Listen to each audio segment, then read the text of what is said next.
He was a finalist in the Funniest Comic in New England contest at Mohegan Sun and is known by many for his very voluminous locks. Welcome to CT Style, the very funny Beecher. How are you, Beecher? I'm doing well, Brian. Thanks for having me. Oh, absolutely. Now, how come it's just Beecher? No first name, last name? Is it? That's actually my father's name. I'm Beecher the Fourth. Oh, okay. So growing up, my dad was Big Beecher, I was Little Beecher. So you're a Little Beach? Yeah, Little Beach. Okay, all right. Yeah, no, seriously, that's what they used to call me. All right. How about the hair? Let's talk about the hair. You have sort of a Troy Polamalu thing. I have a lot of hair. It gets commented on a lot.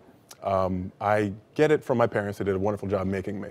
Yeah. But people ask me, where does the hair come from? My mom's actually Hispanic. Okay. And my father's black. Okay. So nobody knows why I look Jewish.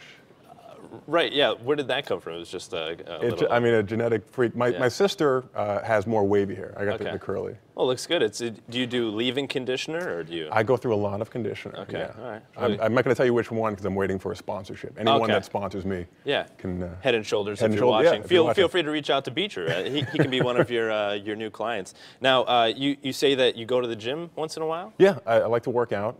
I do Bikram yoga. Have you ever done yoga? Well, I know that Teresa used to do it back in the day. I have yet to do it. I know that's You where should you're do all. it. That's where it's really hot in the room, right? It is extremely hot. It's 105 degrees, which is hard to imagine. People ask, like, how hot is that? Try to imagine 104 degrees, and it's just a little bit hotter than that. Just like 1 degree. Yeah.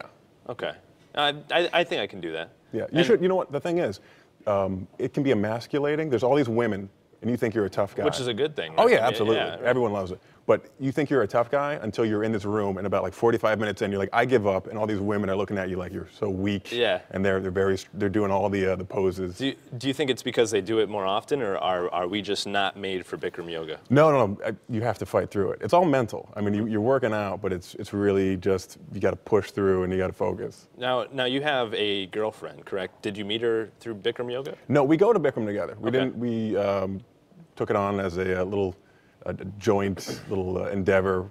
She dared me to do it. I was like, I'll do it. It's hot. See, in yoga, they talk about fight or flight. You've heard fight or flight. Right. Well, there's a third option, which I learned about in yoga, which is just surrender to death. I was like, I laid down on the floor. You're just gonna lay down and be like, I'm done. I'm not exaggerating. I can't even. I can't even. Yeah, I thought I was gonna die. I was like, I'm just gonna sit here and let my heart pound. She does it. We do it together. Yeah. And it's a good practice. It's a good we can talk about it. How we're getting progress. Right. So it's kind of like a regular relationship. It's something that you guys can build. Oh, you got off to, of, yeah, absolutely. So you haven't been engaged yet, right? You guys No, have been together for a while? we are not going to get married. I told her that. We're not going to get married because we're life partners. I think that's more of a commitment. It's more of a relationship. Because you can get married, and then what happens if you don't want to be married? You get divorced. Get divorced, right? To get out of a life partnership, someone has to die. You have to die. Someone has to die. That's the ultimate sacrifice, I guess, for that. Now, do you ever plan on having any kids with your life partner? We've talked about it. Here, the thing is, like, kids are so expensive. I know Teresa is expecting. Kids are expensive.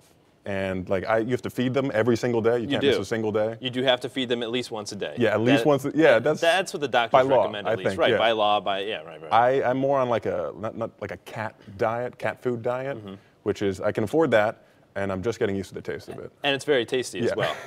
Nothing like kibbles and bits. Yeah. Or is that dog food? I don't know. I think they make it for both. Oh, okay. Cats will eat anything. Yeah. All right. Well, you have a show coming up tomorrow, correct? Yeah, right. And where's that going to be at? It's in Westport at Bistro B. Okay.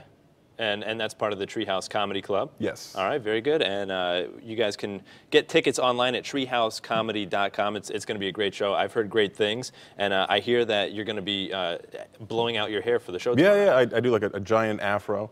Okay. Jim Florentine's on the show. He's a hilarious comic. Okay. Yeah. Cool. So it's It'll be good. Yeah, it's going to be fun. All right, Beecher, thank you so much for joining us.